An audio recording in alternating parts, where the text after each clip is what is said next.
11th class का एक नया चैप्टर स्टार्ट करने जा रहे हैं, जो है चैप्टर नंबर 4। इसका नाम हमारे पास है chemical bonding and molecular structure, यानी कि रासायनिक बंध और आणविक संरचनाएं। तो बच्चों, इस चैप्टर में हमें ये पढ़ना है कि कोई भी मॉलिक्यूल है, कोई भी जो अणु है, जैसे आपने अदर्स क्लासों में सुना होगा H2O, जल का अणु क्या होता है H2। तो जो H2O है उसमें कितने हाइड्रोजन होते हैं? 2 हाइड्रोजन, और एक क्या होता है ऑक्सीजन। यानी कि जो H2O का अणु है वो 2 हाइड्रोजन परमाणु से और एक ऑक्सीजन परमाणु के आपस में जुड़ने से मिलकर बना है। तो इस चैप्टर में हम बच्चों ये पढ़ना है कि क्या कारण है कि ये जो हाइड्रोजन के 2 एटम और ऑक्सीजन का 1 एटम आपस में मिलकर एक H2O, एक मॉलिक्यूल का क्या करता है, निर्माण करता है। तो सबसे पहले हम जो टॉपिक स्टार्ट करने जा रहे हैं वो हमारे पास है केमिकल बॉन्ड, केमिकल बॉन्डिंग।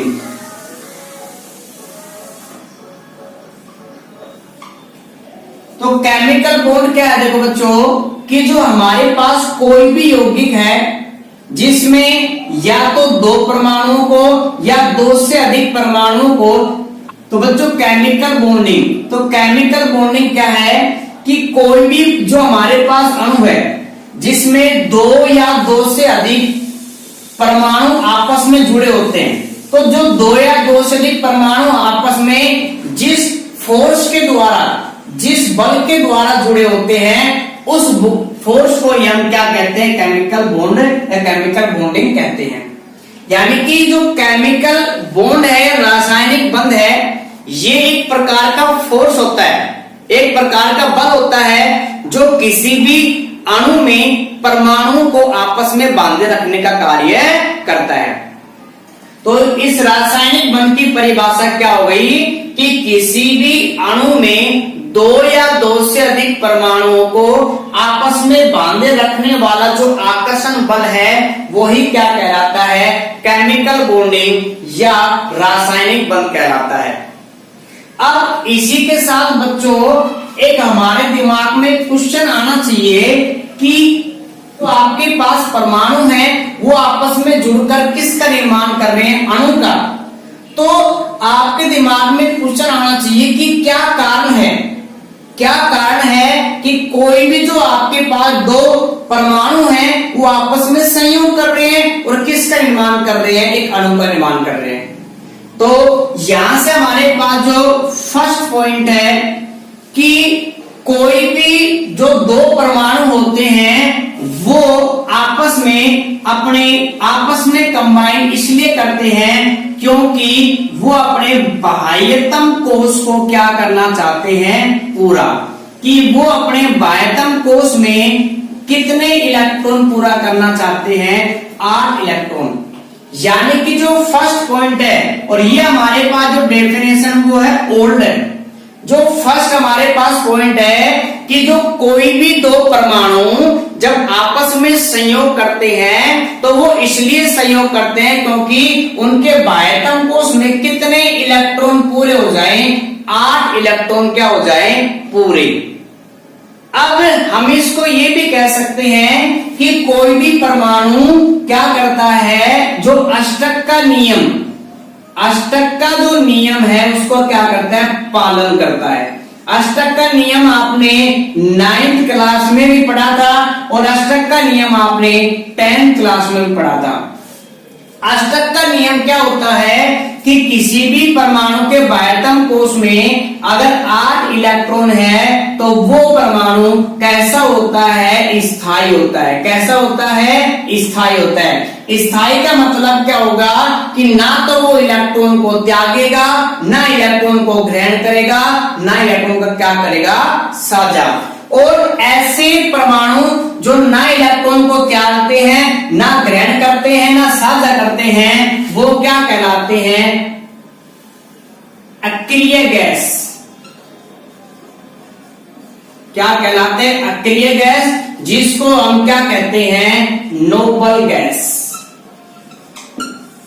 यानी कि हम ये कह सकते हैं कि कोई भी जो दो परमाणु हैं वो आपस में संयोग करेंगे तो किस लिए करते हैं कि वो अपने बाह्यतम कोश में कितने इलेक्ट्रॉन पूरे कर ले 8। यानी कि कोई भी जो दो परमाणु हैं वो आपस में संयोग करते हैं तो बाह्यतम कोश में 8 इलेक्ट्रॉन पूरा करने के लिए संयोग करते हैं, या हम ये कह सकते हैं कि वो अष्टक के नियम का पालन करने के लिए, या हम कह सकते हैं कि वो अक्रिय गैस विन्यास यानी कि नोबल गैस कॉन्फ़िगरेशन को प्राप्त करने के लिए कोई भी जो दो परमाणु हैं वो आपस में क्या करते हैं, संयोग करते हैं। अक्रिय गैस विन्यास का मतलब है कि ऐसे यौगिक जिनके बाह्यतम कोश में NH2 और जो हमारे पास NP6 यानी कि बाह्यतम कोश में कितने इलेक्ट्रॉन होते हैं, 8। अगर 8 इलेक्ट्रॉन हो जाएंगे तो कोई भी जो एटम है वो अक्रिय गैस विन्यास को क्या कर लेता है, प्राप्त कर लेता है। तो बच्चों नेक्स्ट पॉइंट है कि कोई भी जो परमाणु है वो आपस में संयोग इसलिए करता है कि उसकी जो ऊर्जा है उसकी ऊर्जा क्या हो जाए, कम। यानी कि हम ये कह सकते हैं कि न्यूनतम ऊर्जा व उच्चतम स्थायित्व प्राप्त करने के लिए क्या करते हैं, बंद। तो नेक्स्ट पॉइंट के अनुसार कि कोई भी जो आपके पास दो एटम है वो न्यूनतम ऊर्जा और उच्चतम स्थायित्व प्राप्त करने के लिए क्या बनाते हैं, बंद बनाते हैं। तो बच्चों आपको ये याद रखना है कि जो कोई भी आपके पास यौगिक है या कोई परमाणु है वो अगर उसकी ऊर्जा अधिक रहेगी तो वो क्या होगा, कम स्थायी, और जिसकी ऊर्जा कम होगी वो क्या होता है, अधिक स्थायी। यानी कि हम ये कह सकते हैं कि जो हमारे पास ऊर्जा है वो व्युत्क्रमानुपाती होती है, और किसके व्युत्क्रमानुपाती होती है, स्थायित्व के। यानी किसी भी परमाणु की अगर ऊर्जा अधिक है तो उसका स्थायित्व कम होगा, अगर किसी परमाणु की या अणु की ऊर्जा कम है तो उसका स्थायित्व कैसा होगा, अधिक होगा। अब बच्चों इसको हम एक एग्जाम्पल के द्वारा समझते हैं कि कोई भी जो आपके पास दो अणु हैं वो अपनी ऊर्जा को कम करने के लिए या अधिकतम स्थायित्व प्राप्त करने के लिए क्या करते हैं, आपस में संयोग करते हैं। तो बच्चों एग्जाम्पल हमारे पास है हाइड्रोजन का विचरण,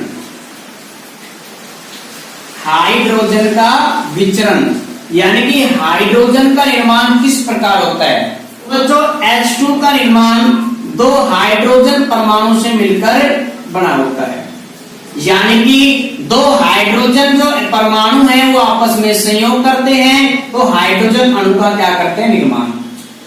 तो यहां से हमारे पास जो हाइड्रोजन है उस हाइड्रोजन का परमाणु क्रमांक कितना होता है, 1, और इसमें इलेक्ट्रॉन भी कितना होगा, 1 इलेक्ट्रॉन। तो हम इस परमाणु की संरचना बनाते हैं तो ये हाइड्रोजन का फर्स्ट परमाणु है उसका क्या है, नाभिक, और ये हमारे पास क्या है, उसका इलेक्ट्रॉन। यानी कि हाइड्रोजन का जो परमाणु है उसको हमने कह दिया A परमाणु है कोई हाइड्रोजन का, उसका नाभिक है ये, जिसको रिप्रेजेंट करेंगे किसके द्वारा, Na। N का मतलब क्या होता है, न्यूक्लियस, A का मतलब है हाइड्रोजन का कौन सा एटम, A एटम है। इसी प्रकार जो इलेक्ट्रॉन है इसको रिप्रेजेंट करेंगे किसके द्वारा, E के द्वारा। E का मतलब इलेक्ट्रॉन है और कौन से एटम का, हाइड्रोजन का, E एटम का। इसी प्रकार हमारे पास हाइड्रोजन का दूसरा एटम है जिसको रिप्रेजेंट करेंगे किसके द्वारा, B के द्वारा। तो उस दूसरे हाइड्रोजन परमाणु का ये है नाभिक और ये है उसका इलेक्ट्रॉन। अब जो इलेक्ट्रॉन है ये क्या कर रहा है, इसके चारों ओर क्या लगा रहा है, चक्कर लगा रहा है। अब जो यहाँ पे इसका नाभिक है, इस नाभिक को हम रिप्रेजेंट करेंगे किसके द्वारा, Nb के द्वारा। अब बच्चों यहाँ पे जब दो परमाणु हैं जब आपस में बंध बनाने के लिए पास पास आते हैं तो उनके बीच में दो बंध कार्य करते हैं। और वो दो बंध कौन कौन से हमारे पास इसमें? फर्स्ट होता है प्रतिकर्षण बल। प्रतिकर्षण बल कार्य करेगा। और बच्चों जो सेकंड है हमारे पास है वो है आकर्षण बल। यानी कि जब कोई भी दो परमाणु आपस में बंध बनाने के लिए पास पास आते हैं तो उनके बीच में दो प्रकार के बल कार्य करते हैं। फर्स्ट होता है प्रतिकर्षण बल और सेकंड क्या होता है? आकर्षण बल। तो ये जो हमारे पास ए एटम है हाइड्रोजन का, ये क्या है? उसका नाभिक। तो बच्चों नाभिक पे चार्ज क्या होता है? प्लस का, यानी कि धनावेश होता है। और दूसरे जो एटम बी है उसका ये क्या है? नाभिक। तो यहाँ पे ए एटम का नाभिक पे चार्ज प्लस का और ये भी क्या है? प्लस का। तो यहाँ पे इन दोनों नाभिकों के बीच में क्या होगा? प्रतिकर्षण बल होगा। यानी कि ए एटम का नाभिक और बी एटम का जो नाभिक है ये एक दूसरे को क्या करेंगे? प्रतिकर्षित करेंगे। तो यहाँ पे जो प्रतिकर्षण बल है वो एक तो नाभिक ए के द्वारा और दूसरा किसके तरफ में? नाभिक बी के द्वारा। यानी कि इन दोनों के बीच में क्या है? प्रतिकर्षण है। इसी प्रकार जो हमारे पास जो हाइड्रोजन का एटम ए है ये उसका नाभिक इलेक्ट्रॉन है, क्या है? ई ए, यानी कि उसका इलेक्ट्रॉन है। इसी प्रकार जो हमारे पास दूसरा परमाणु भी है उसका इलेक्ट्रॉन क्या होगा? ईबी। तो इलेक्ट्रॉन पे चार्ज कैसा? माइनस का। इलेक्ट्रॉन पे चार्ज कैसा? माइनस का। तो ये जो आपके पास दोनों इलेक्ट्रॉन है ये भी एक दूसरे को क्या करते हैं? प्रतिकर्षित करते हैं। तो यहाँ पे हम लिख सकते हैं कि ए जो इलेक्ट्रॉन है ए एटम का रिपल करता है, प्रतिकर्षित करता है किसको? इलेक्ट्रॉन बी को। तो ये हमारे पास है, इनके बीच में क्या लग रहा है? प्रतिकर्षण बल। सेकंड हमारे पास है आकर्षण बल। तो ये नाभिक है, प्लस का चार्ज इलेक्ट्रॉन है। तो इस नाभिक के द्वारा इस इलेक्ट्रॉन पे जो क्या लगेगा? आकर्षण बल लगेगा। तो ये हमारे पास ए जो ए एटम का न्यूक्लियस है, जो नाभिक है, ए एटम के इलेक्ट्रॉन को क्या करेगा? आकर्षित करेगा। इसी प्रकार बी एटम का जो नाभिक है वो बी इलेक्ट्रॉन को क्या करेगा? आकर्षित करेगा। तो यहाँ पे जो आकर्षण बल है वो एन ए, यानी कि जो पहला एटम है उसके नाभिक के द्वारा आकर्षण बल लगेगा और किस पे लगेगा? इलेक्ट्रॉन ए पर लगेगा। इसी प्रकार जो सेकंड यानी कि एटम बी का जो नाभिक है वो आकर्षित करेगा किसको? इलेक्ट्रॉन बी को आकर्षित करेगा। इसी के साथ साथ जो हमारे पास जो एटम ए है उसका जो नाभिक है वो आकर्षित करेगा किसको? आकर्षित करेगा इस दूसरे परमाणु के आकर्षण को करेगा। आप दूसरे परमाणु के इलेक्ट्रॉन को करेगा। तो यहाँ पे हमारे पास एक आकर्षण बल आ गया कि नाभिक ए के द्वारा आकर्षण बल लगेगा जो ई बी इलेक्ट्रॉन है दूसरे परमाणु के इलेक्ट्रॉन पे। इसी प्रकार जो एन बी के द्वारा आकर्षण बल लगेगा ई ए पर। तो यहाँ पे हमारे पास सेकंड आकर्षण बल है एन बी के द्वारा लगेगा ई ए के इलेक्ट्रॉन पर इसमें। तो ये दो प्रकार के बल कार्य करेंगे, आकर्षण बल और प्रतिकर्षण बल। बच्चों प्रैक्टिकली ये पाया गया है कि किसी भी परमाणु में जो आकर्षण बल है वो अधिक होता है किससे? प्रतिकर्षण बल से। प्रायोगिक तौर पर पाया गया है कि आकर्षण बल अधिक होता है किससे? प्रतिकर्षण बल से। तो जो आपके पास दो एटम हैं जिनके बीच में आकर्षण बल भी है प्रतिकर्षण बल भी है, तो ये क्या करेंगे? एक दूसरे को क्या करेंगे? अट्रैक्ट करेंगे। अब हमें एक ग्राफ के द्वारा देखना है कि जो परमाणु है वो आपस में संयोग करते हैं तो उसकी एनर्जी किस प्रकार कम होती है। तो बच्चों इसको समझने के लिए हम क्या करते हैं? इसमें दो डायरेक्शन लेते हैं। इसमें एक हमारे पास है फर्स्ट ये डायरेक्शन और दूसरी हमारे पास है ये डायरेक्शन। ग्राफ लेते हैं इसमें, ये हमारे पास एक्सिस, ये हमारे पास है वाई। एक्स दिशा में हमने माना स्थायित्व, और जो हमारे पास वाई दिशा में है वो क्या है? इन दोनों परमाणुओं की ऊर्जा। यानी जैसे जैसे एक्स दिशा में जाएंगे तो स्थायित्व बढ़ेगा और इस दिशा में क्या है? ऊर्जा। वो क्या माने हमने, जीरो। तो ये हमने एक लेवल मान लिया एनर्जी का क्या है, जीरो। यहाँ पे दो एटम है हाइड्रोजन, एक हाइड्रोजन का ये एटम, एक हाइड्रोजन का ये एटम। तो जब इनके मध्य दूरी अधिकतम होती है, यानी कि ये दूरी अनंत पे होती है, यानी कि ये दोनों एटम अनंत पे होते हैं, तो उस समय इनके बीच में ना ही आकर्षण बल होता है ना ही प्रतिकर्षण बल होता है, यानी कि जो उनकी ऊर्जा है वो क्या होती है, जीरो होती है। ठीक है। जब ये एटम आपस में संयोग करेंगे तो क्या आएंगे, पास पास आएंगे। जब पास पास आएंगे तो इनके बीच में आकर्षण बल बढ़ जाएगा। जब आकर्षण बल बढ़ेगा तो इनकी ऊर्जा क्या हो जाएगी, कम। इसी प्रकार जब ये एटम दोनों हाइड्रोजन के जो परमाणु हैं ये पूर्ण रूप से क्या कर लेंगे, आपस में बंध बना लेंगे, तो इनकी ऊर्जा क्या होती है, कम होती इतनी कम हो जाती है। ठीक है। तो यहाँ पे हमारे पास जब ये परमाणु आपस में संयोग कर लेते हैं तो इसकी ऊर्जा सबसे क्या हो जाती है, कम हो जाती है। अब हमारे पास जैसे ये हमारे पास परमाणु था, ये नाभिक, ये परमाणु ये नाभिक है, तो जो एक परमाणु है ये दूसरा परमाणु है, इनके नाभिकों के बीच की दूरी क्या कहलाती है, बॉन्ड लेंथ कहलाती है। क्या कहलाती है, बॉन्ड लेंथ, या इसको हम क्या कहते हैं, बंध लंबाई। समझना बच्चों ध्यान से कि हमारे पास दो हाइड्रोजन के परमाणु थे, दूर दूर हैं, तो इस समय इनकी ऊर्जा क्या है, जीरो है। यानी कि ना तो आकर्षण बल लग रहा है ना ही क्या लग रहा है, प्रतिकर्षण बल। जब ये दोनों जो परमाणु हैं बंध बनाने के लिए पास पास आते हैं तो इनके बीच में बल, जो बल काम करेगा, आकर्षण बल और प्रतिकर्षण बल काम करेगा। आकर्षण बल सबसे अधिक होगा तो ये क्या आएंगे, पास पास आएंगे। जब ये पास पास आ जाते हैं तो एक कंडीशन आती है, जब ये आपस में क्या आ जाते हैं, ज्यादा पास आ जाते हैं, तो इनमें कंडीशन आती है कि एक ऐसी स्थिति आती है जिसपे आकर्षण बल और प्रतिकर्षण बल कैसे हो जाते हैं, दोनों बराबर हो जाते हैं। तो वह स्थिति जहां पे आकर्षण बल और प्रतिकर्षण बल दोनों बराबर हो जाते हैं वहां परमाणु क्या होते हैं, स्थिर हो जाते हैं। और जहां परमाणु स्थिर होते हैं तो इस परमाणु के नाभिक की दूरी इस परमाणु की नाभिक से इस परमाणु के नाभिक के जो बीच की दूरी है वो क्या कहलाती है, बंध लंबाई।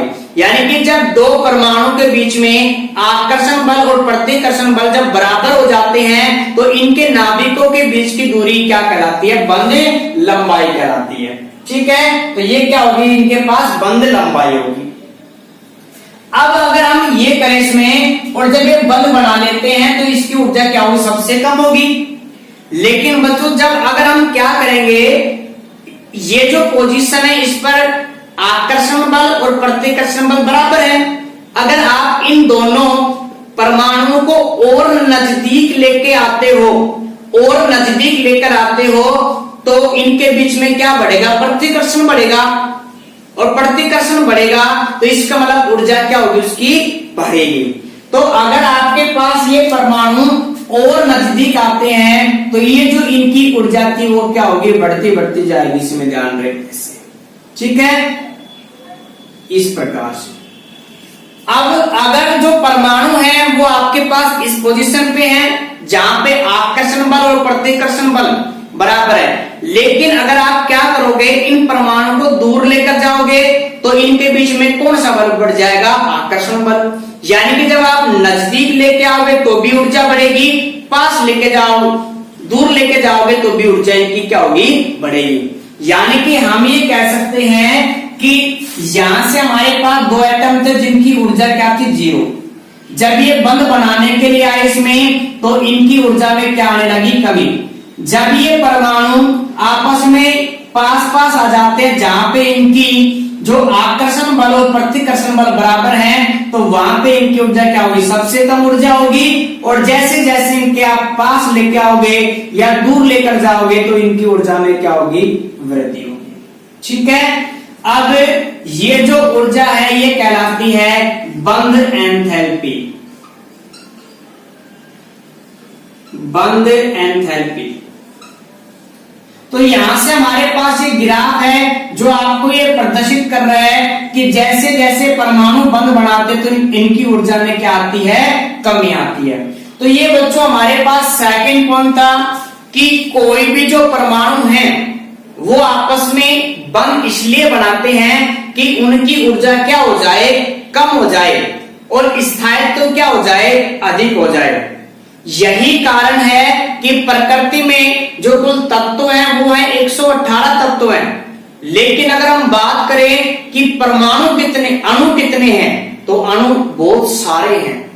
इसका रीजन क्या है कि जो भी परमाणु होते हैं वो आपस में संयोग करते हैं और एक स्थायी स्पीशीज का निर्माण करते हैं, क्या कहते हैं, अणु कहते हैं। तो बच्चों हमने फर्स्ट पढ़ा था इसमें कि हमें जो कोई भी परमाणु है वो आपस में बंध क्यों बनाते हैं। तो फर्स्ट हमने पढ़ा था इसमें कि कोई भी परमाणु बंध इसलिए बनाते हैं ताकि वो अपने अष्टक को पूरा करना चाहते हैं, यानी कि अक्रिय गैस विन्यास को प्राप्त करना चाहते हैं। सेकंड हमने पढ़ा बच्चों इसमें कि जो कोई भी परमाणु है वो आपस में संयोग करते हैं, तो वो अपनी ऊर्जा को कम करने के लिए और स्थायित्व को बढ़ाने के लिए, यानी कि निम्नतम ऊर्जा और अधिकतम स्थायित्व प्राप्त करने के लिए क्या बनाते हैं, बंध बनाते हैं। तो बच्चों ये एग्जाम में आपसे पूछ सकता है कि हाइड्रोजन परमाणु आपस में संयोग क्यों करते हैं, या हाइड्रोजन का विचलन बताइए।